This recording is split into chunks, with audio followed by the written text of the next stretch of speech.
If you want to get started with automation, the first thing you need is a Zapier account. And in this video, I'll show you exactly how to sign up step by step. It's quick, beginner friendly, and you can do it in just a few minutes. And if this tutorial helps you out, make sure to hit the like button and subscribe for more simple how-to guides just like this. Alright, let's jump in. First, open your browser and go to zapier.com. Once the homepage loads, look at the top right corner of the screen and click on Sign Up. This will take you to the account creation page where you can begin the registration process. Now you'll see a few different ways to create your account. You can sign up using your email address, your name, and a password, or you can use your Google account for a faster setup. If you want the quickest option, signing up with Google is usually the easiest choice because it skips a lot of the manual typing. If you choose the email option, just fill in your details carefully. Enter your email address, your full name, and any other required information on the page. Then follow the prompts to create your account. Make sure everything is typed correctly so you don't run into any issues later when you log in. If you prefer to use Google,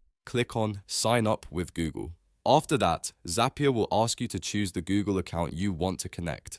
Select the correct account from the list. If you're not already signed in, Google may ask you to log in first before continuing. Once you've selected your account, you'll see a permission or confirmation screen. This is where you need to click Continue. That lets Zapier finish connecting your Google account and complete the sign-up process. After that, your account should be created and ready to use. From here, you can start exploring Zapier and setting up your first automations, also known as Zaps. This is where things get really useful because Zapier lets you connect apps and automate tasks that would normally take a lot of manual work. But before you do any of that, the first step is simply getting your account set up properly.